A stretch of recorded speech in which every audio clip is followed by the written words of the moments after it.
University of Delhi, the University Diplomatic Dialogue. Under the able guidance of our head of the department, Professor Virendra Singh, our esteemed department faculty, Professor Suresh Kumar, Professor Yari, Dr. Rashmi Kapoor, Dr. Sandeepni Dash, and Dr. Manish Kanwar, and the diligent work of our research team, this platform is set to ignite conversations, foster understanding, and promote peace and harmony between India and Africa. As we embark on this journey, it is essential to recognize the significance of our department's focus on Africa. India having traversed its own path to national independence, the Department of African Studies at University of Delhi deeply understands the struggles and triumphs inherent in the quest of independence. It is this shared history of perseverance and resilience that forms the foundation of our commitment. A distinctive aspect of our initiative is the celebration of the independence of African nations on a monthly basis.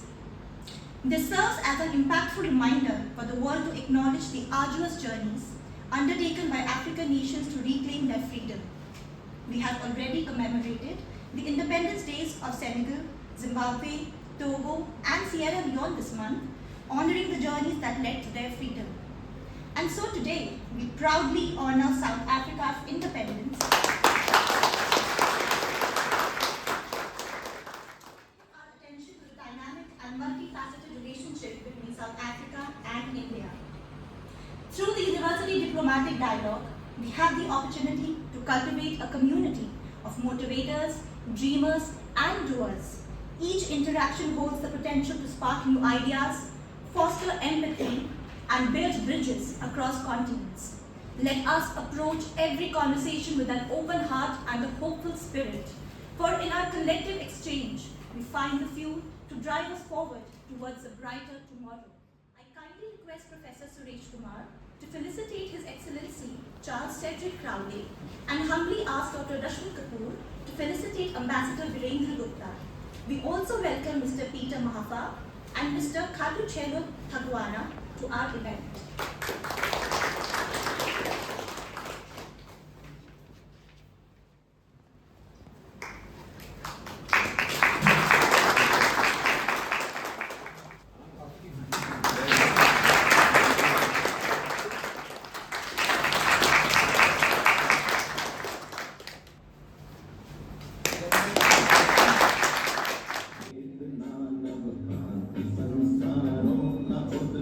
जयति जय जय जयति जय जय ज्ञान का लोक अनुपम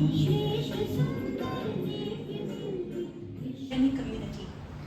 I request Professor Cedric Singh to join us and share his thoughts with us.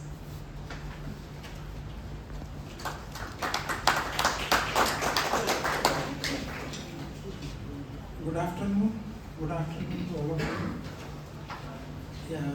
On the behalf of the Department of African Studies, I would like to express my gratitude and warm welcome to all distinguished guests, scholars, ladies, gentlemen. I am optimistic that we all will acquire new knowledge from this international special lecture today. I would take this opportunity to inform you all with the activities of the department. The Department of African Studies is a part of the Faculty of Social Sciences of the University of Delhi. Pandit Jawaharlal Nehru, first Prime Minister of India, inaugurated it formally on August 6 in 1955. With a mandate to promoting awareness about Africa, the department undertakes multidisciplinary teaching and research studies leading to MPhil and PhD degree of the University of Delhi, along with certificate and diploma in Swahili language. The department began its new courses in MA in African Studies last year and will be initiating PG Diploma in International Trade with Africa in the next academic session. The department provides a forum for fostering mutual understanding, friendship and cooperation between people of India and Africa. The department extends beyond its primary function of acquisition and this opportunity to research scholars to interact with different stakeholders. including policymakers, business community, and other foreign delegates. African Study is an area study program which involves multidisciplinary teaching and research. Apart from traditional classroom teaching, interactive pedagogy is pursued through students' engagement in presentation, discussion, and other academic interactions. A holistic method of evaluation of students is undertaken, which include examination as well as classroom participation and involvement in academic activities of the department. The department is regularly organizing the international level special lecture series. The special lecture is a part of celebration of Azadi Ka Amrit Mahotsav to commemorate the 75th year of Indian independence and G20 Presidency of Bharat, India. The Department of African Study has developed a library with ICT facility to support students in their study and research. Department also published a biannual peer-reviewed academic journal dedicated to multidisciplinary research on Africa known as Indian Journal of African Study. Once again, on the behalf of the department, I am very thankful to Excellency Mr. Cedric Charles Crowley, Acting High Commissioner, South African High Commission, New Delhi, and Ambassador Virendra Gupta ji, President Antarrashtriya Sahyog Parishad, former High Commissioner of India to South Africa, Lesotho, Tanzania, Trinidad, and few other countries. Former DG, ICSR, former Deputy Director General, IDSA, for taking out this time from his busy schedule to be us. Thank you very much. Crowley's most recent appointment as an acting High Commissioner at the South African High Commission in New Delhi underscores his diplomatic prowess and leadership. He has played a pivotal role in strengthening bilateral relations between South Africa and India, overseeing economic development initiatives and coordinating South Africa's engagement within the G20. Prior to this appointment, Mr. Crowley served in various capacities within the Department of International Relations and Cooperation. Sir, it is such an honor to have you with us today.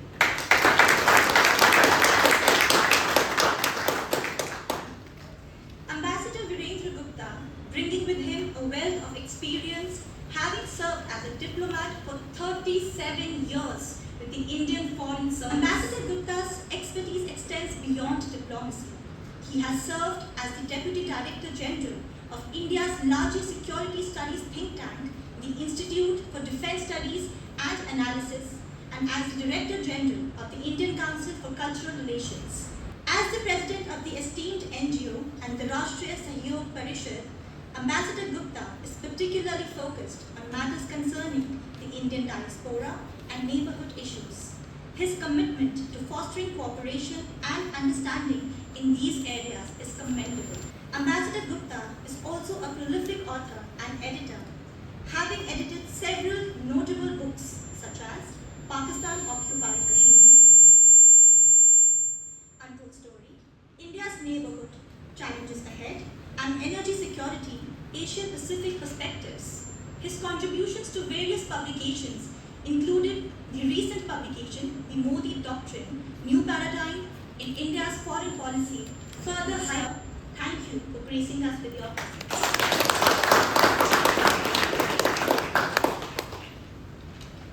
I now humbly request Ambassador Virendra Gupta to share his valuable insights and perspectives with us on the long-standing and dynamic relationship between South Africa and India. Thank you very much, Professor Singh, staff members of the Department of African Studies, students, ladies and gentlemen, my good friend from South Africa, the Acting High Commissioner, Mr. Crowley. It gives me great pleasure actually to visit Department of African Studies. For me, Africa is like second home. Having spent more than 14 years in different parts of Africa, it began shortly after I joined the service.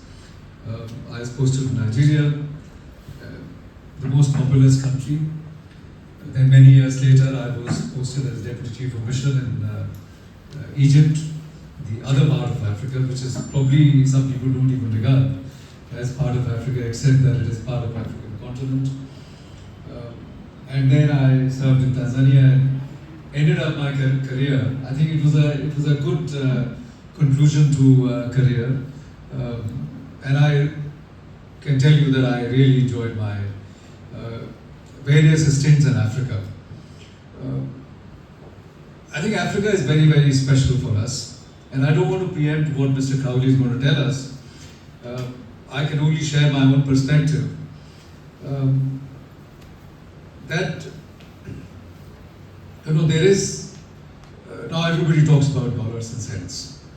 Everybody talks about the economic engagement, and we also get sucked into matching certain other countries when we do our conferences. The highlight is benchmarked by the total corpus of the lines of credit that we have announced, or the total, because we know that we can't bring in that kind of money, which some other countries or some other groups of countries can bring in on the table. And the beautiful thing is that Africa is not even looking at India bringing in enormous amount of money, because they know that they can source money from many different sources. The basic difference between India and other countries. I mean, of course, we have a historical legacy of connections with Africa, huge business connections, huge people-to-people connections, presence of a very large diaspora. Is that when somebody from Africa sees the streets of Europe, he admires it. When you see something elsewhere, you admire it. But whatever you see in India is something which is replicable. And this is a very special feeling. We are one of their own. It is a familiar relationship that we share. And therefore, in our own minds, we have to be very clear that this is a relationship which cannot be measured in dollars and cents. It is a relationship as between brothers, and therefore all the sensitivities, all the emotional content which characterizes relationship. International relations is very funny actually. Emotion plays an extremely important role in the international relations. And I think if the relationship is that between brothers, like between our neighbors, that great degree of emotional issue crops in, and we have to be mindful of that. Prior to Prime Minister Modi's coming in, the most surprising thing was that we had also begun to kind of ignore, in a sense. So we would do a large conference in India, and every year we would do economic events, economic summits, which CII hosts, and any number of African leaders can come in. You want to connect with us, come to India. But do we have time to go to Africa? No, we don't have time to go to Africa. Prior to 2014, facilitator for the session, Ambassador Virendra Gupta, my good friend, Professor Singh, the head of the Department of African Studies, distinguished guests, faculty, and more importantly, students. Namaste. Namaste. It is a fantastic honor and privilege to be at this university, and I thank Professor Singh for this kind invitation. I also wish to congratulate the university with establishing a faculty for Department for African Studies. I think that is significant because we have always been the subject of European study, and the lens used there was one of victimhood, of exploitation. And here we are able to create a new narrative. Something that has taken root also in South Africa, where this whole program around the decolonization of education has matured. And where students have insisted that we don't want to be taught what our parents have been taught, because the writers of those books, the framers of those narratives are not of our own. We need to write our own history, and so I congratulate you for embarking on this important journey. May I also say that Africa and India is the future for many reasons. We have youth on our side. We have preserved and have overcome so much tragedy and hardship, and we have excelled despite all odds. And therefore, this new world will be built, its growth will be dependent on the growth of Africa, on the growth of India. And so there's an important role we have to play in terms of furthering this important relationship.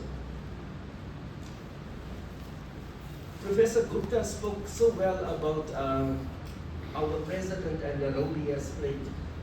And so, Professor Gupta, when I wrote this lecture, when I drafted the topic, there were so many references and quotes I made to Mandela, and I was thinking, hey, just make all the students, as if we do not have other leaders, but you will not understand the importance of this one individual.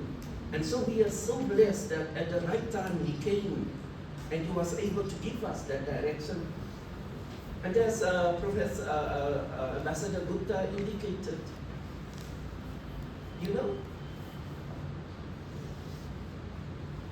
to build a country that was so divided, where people were killing each other, and to create what is this rainbow nation, I think it's sometimes taken for granted, Ambassador Gupta. And so we cannot overemphasize the important role of him. So when I quote him extensively today, you know why. Okay? I think if it was an academic paper, you would not give me many marks, Professor. But in this instance, please allow me to use him as my reference point throughout the presentation of this lecture.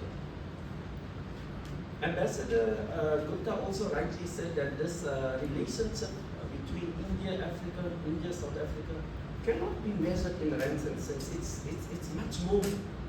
It's about our common humanity, and I think in your case, you have this wonderful motto that says that the human race is our family. That was the motto of your G20 presidency.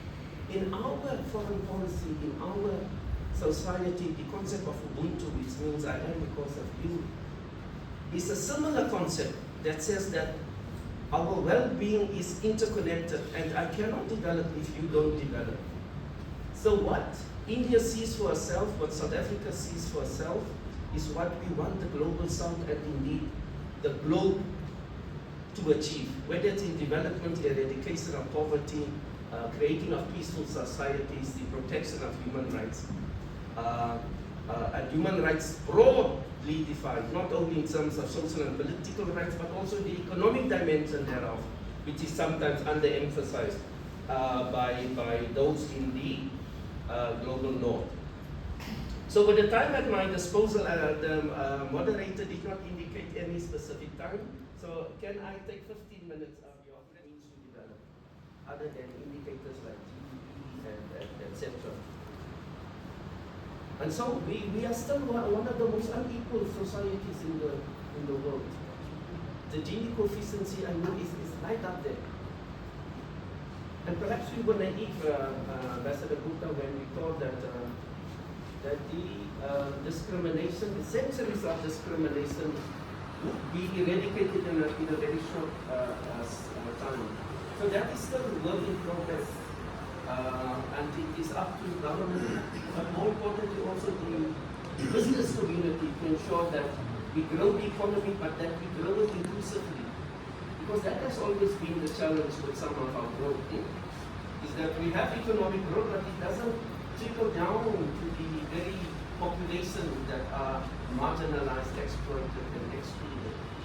And so we must also look at our economic models more critically and see how we can ensure that growth is inclusive. Because you see, this is important for peace and prosperity.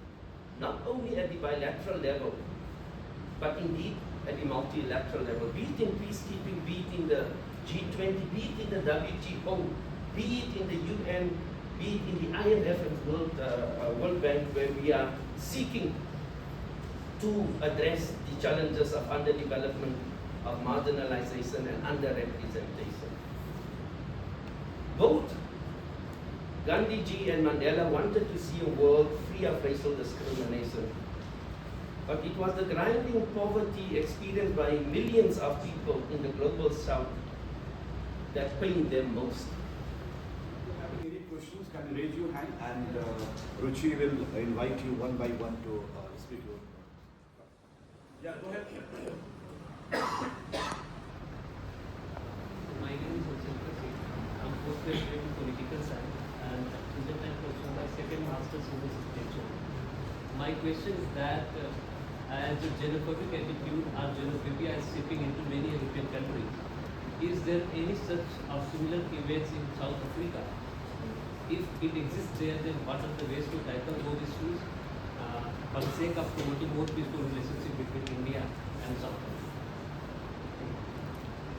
Next.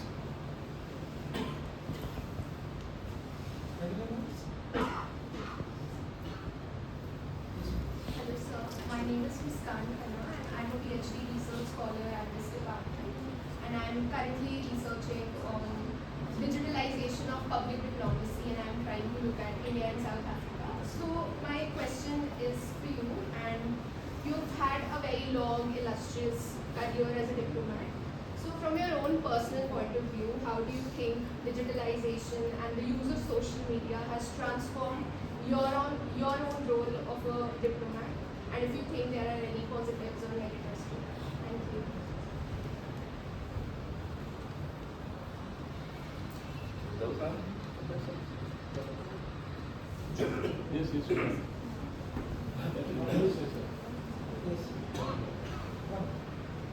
My name is Avas Kumar Saurabh and I am a PhD research scholar at the Department of African Studies, University of Delhi. Sir, my question is to Sir Gupta, that because sir, my topic is on Indian cinema and Africa, so I don't want to miss this opportunity.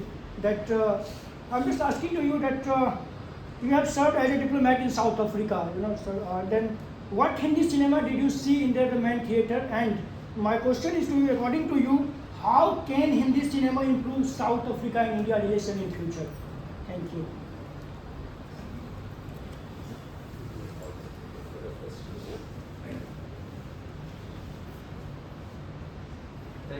Thank you so much, dear students. I thought I'll get some comments and perspectives from you, but we are happy to take the questions. The first one is on xenophobia. So indeed, we have had some patches of violence by our local communities against what they perceive as foreigners. And there has been some elements of criminality that is attached to that. But I think the broader issue of the inequalities and the fight for resources is perhaps at the root cause of it. Just as a general rule, we don't have an encampment policy for refugees, etc. So the people that are refugees intermingle with the society. And sometimes they do very well, and they are protected, of course, as they should be by our constitution and our laws. They do very well. So local people then look at them and say, oh my God, I've not progressed. How is it that someone else? So it's a question of tolerance, it's a question of education, and it's working with local communities. This is not a police matter. It is an issue of education. It is a question of development. So we have to have that broader lens. We were also refugees, and that is what we need to remind our people. And it was Mandela that said we will not allow others to become refugees as we were, to go hungry as we were, to be denied human rights as we were. It will continue to generate the hope that Africa's renaissance will strike deep root and blossom forever without regard to the changing seasons. Because sadly, the targets of that event were meted out against fellow Africans. It's not a challenge you need to, I don't say whatever happened here is a political or whatever else it is. But to the point of Ambassador Gupta, we need to constantly create spaces of dialogue and acceptance and discussions. And religious institutions have an important role to cultivate that in our own societies. You will remember that Truth and Reconciliation Commission, it was led by Archbishop Tutu, very renowned figure himself, and Nobel Prize laureate. Even the anti-apartheid struggle, the role of Islamic community and Christian community in advocating for justice has been important. So it's about that dialogue. But the structural dimension thereof, I still think, goes back to inequality and the fact that it's haves versus people that don't have. And so I think even if Europe think that that by putting up barriers for Africans to, just expanding and generally on this theme, if Europe think that you can put up barriers to prevent Africans and others from migrating to your continent, those efforts are misplaced. So the efforts should go towards the development of those regions. And so what we also need to do, because South Africa we do have a large population that came into the country, some are legal, some not legal. And so we will have to work with the African Union to ensure that development is spread and spread more evenly on the continent so that we can develop where they are. There's no need for us to be the center to attract everyone. And there's the great hope I have for the continent of free trade. Because if industrialization happens, Goes to the credit of how South Africans have been able to manage this integrative process, but they have retained some emotional connect with the Indian culture, and therefore they are drawn to Indian movies. Apart from them, there is also about 100,000 people who are living there as expatriates, people who've gone there recently. Many of them in Johannesburg alone, there would be nearly 8,000-9,000 IT professionals and their families. So there's a very large number. Cinemas in South Africa routinely, play Indian movies. And when I was there, I was able to see all the latest movies. Movie is a medium of intent, but not so much in South Africa, India. Indian cinema has contributed to promoting India's soft power, global image, goodwill, whatever you might say. In my diplomatic experience, I've been to countries where, take for instance when I went to open the Indian embassy in Israel in '92, and we had no connection with Israel, but Indian movies had made connection. And when I, with my wife, went to the Shuk, the vegetable market, one of the vegetable vendors, he stood up on his shop and started singing Ichak Dana. So Indian movies have done very well, Indian film songs. Today we are gathered to celebrate South Africa's Freedom Day, marking the country's first democratic election held on April 27, 1994.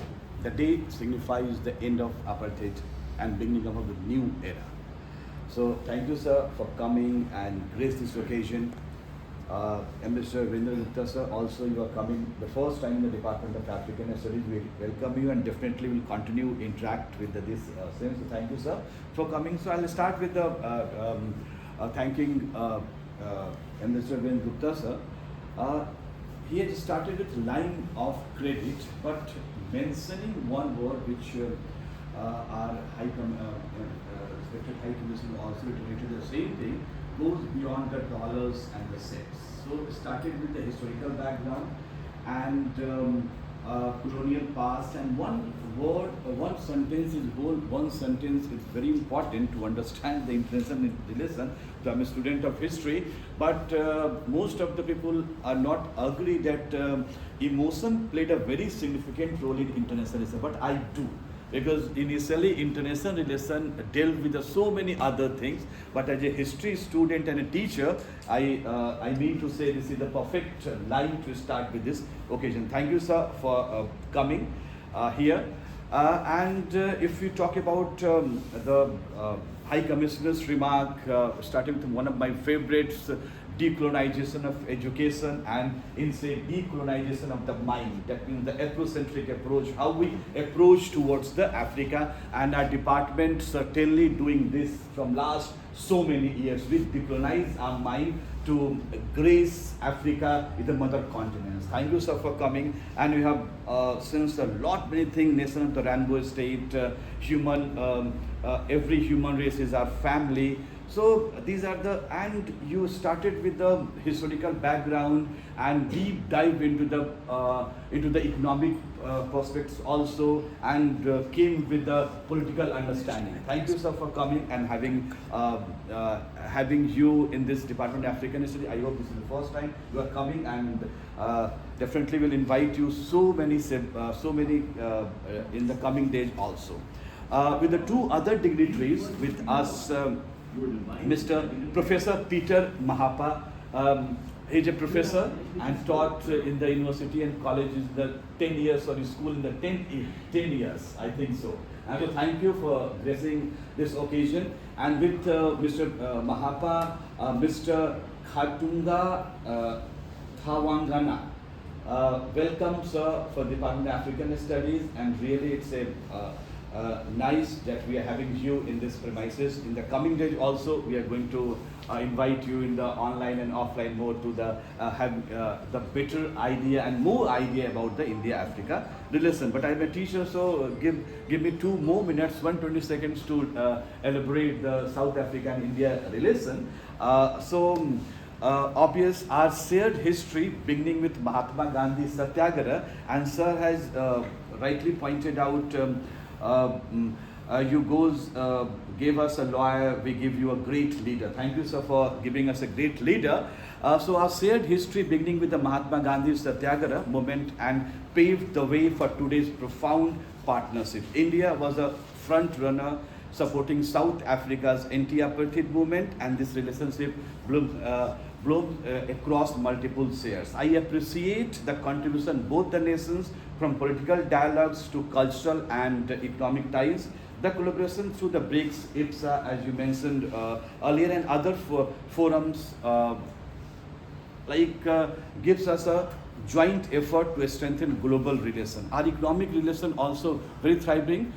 Both of our speakers give us a great sense about the bilateral trade, and India and South Africa reaching approximately $90 million in 2022 and 2023. Major exports including vehicles and components, pharmaceuticals and the textile, etc. The cultural exchange between India and the other nation is vibrant, and this is my observation. Though I'm not researched on the South Africa, but South Africa, Gandhi and Mandela, it's beyond the research. It's everybody's heart. So thank you, sir, for coming. And additionally, I want to express my gratitude to all my scholars, firstly my senior faculty members, my colleagues, other faculty members, Professor Suresh Kumar, Dr. Rasmi Kapoor, Dr. Sandeep Das, and my hard-working, my good friend, Professor Gajendra Singh, always stood up for us. And thank you, sir, for giving this platform to our young scholars. And this whole forum, this whole package is organized by the